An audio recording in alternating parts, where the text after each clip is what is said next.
same theme forward actually in our next discussion as well. The pain that the economy and perhaps the smaller enterprises in the economy are facing and whether they really need help right now. One such sector obviously is the auto ancillary space, and we've already heard from OEMs in terms of obviously the falling sales for the month of April. Dealers have been talking about high inventory piles and how help is in need of the hour. So let's try and get more details going on this. NK Minda, CMD at Minda Industries, is with us, as well as Ranbir Singh, President CEO at GNA Axles, to represent the auto ancillary industry viewpoint. Thank you very much, both of you gentlemen, for joining in. Let's start by first understanding what's happening at your operations and at ground level where you are.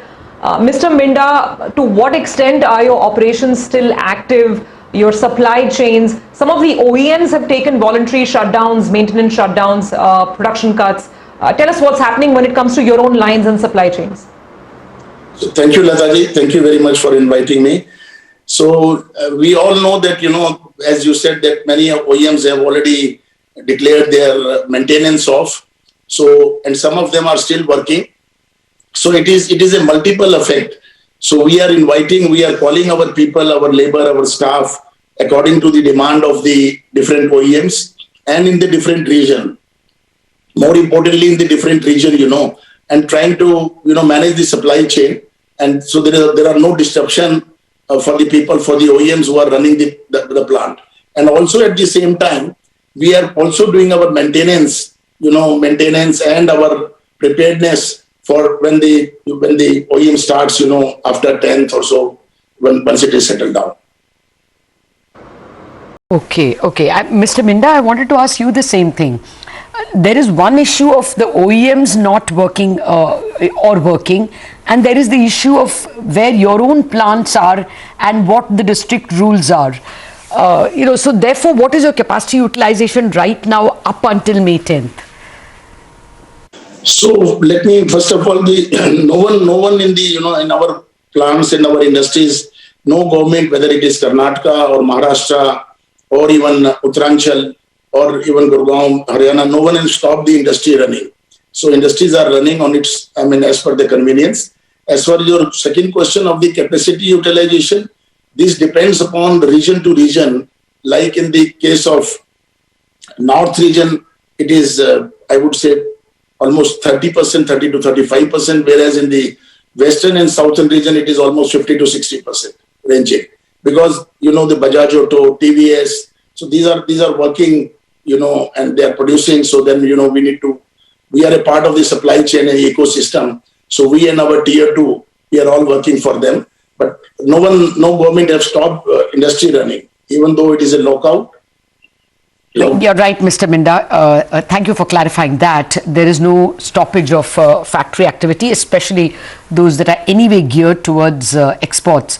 That was made clear even in Maharashtra. But, the domestic showrooms are not working. And therefore, even when we saw the Bajaj Auto numbers, their domestic sales fell to 1.3 lakhs. They normally run closer to 1.7, 1.8. So I was asking, are OEM orders declining?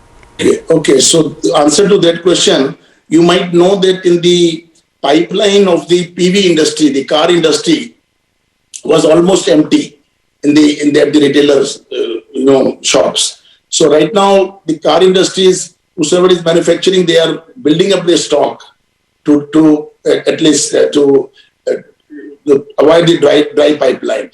Two-wheeler, yes, there are demands, they are running, but at this moment, the demand is less, but not to that extent, because Bajaj Auto is exporting, TVS, Apache is exporting. So many of them are, as Ranjit said, that many of them industries are exporting and giving a more thrust on the export.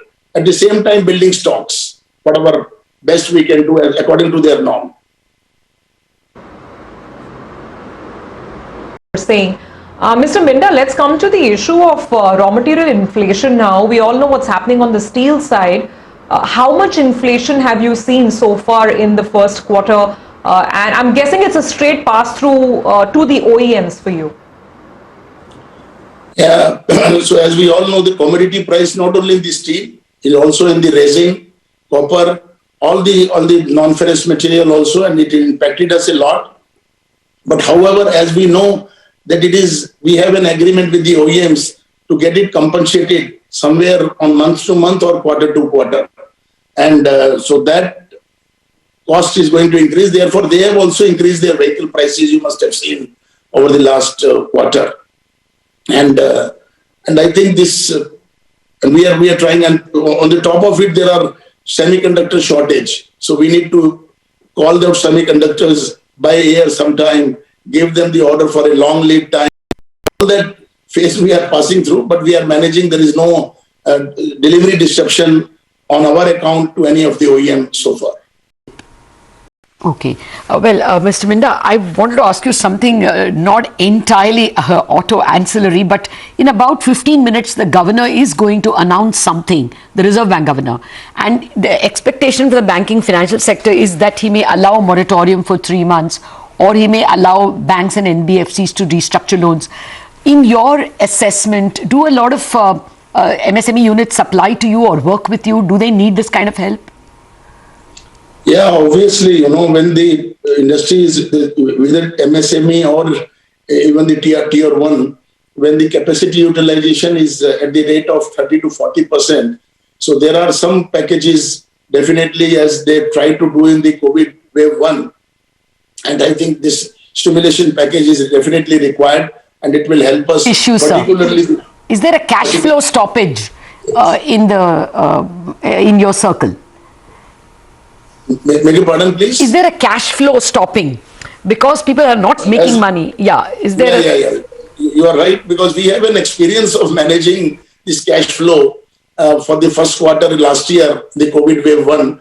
And we are at least, we have the history. We know how did we manage in the past. Not only us, even in MSME sector, because OEMs are not stopping any payment. None of the OEM has stopped any payment, even though they are producing less or some of them have stopped, but every payment is done. Thereby, we are also giving all the payments to our tier 1 and MSME.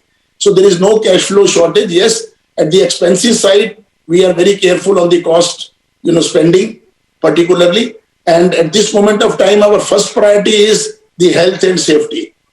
As you might know, that we as Uno Minda Group have opened a Uno Minda COVID care center in all the region for our employees, including up to the oxygen, up to the level 2 oxygen support to our employee with a 30 bed or 40 bed or 20 bed, depending upon. So at this moment, our priority is to manage our people. As you know, this wave is very strong.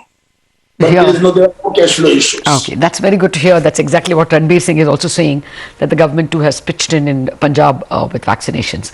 Thank you very much, Mr. Minda and Ranbir Singh, for joining us in this conversation. The impact, the feedback we are getting is that it looks like a temporary dislocation, and in any case, exports are doing very well. That's the silver lining. Take a quick break, and we're going to get closer to earnings analysis.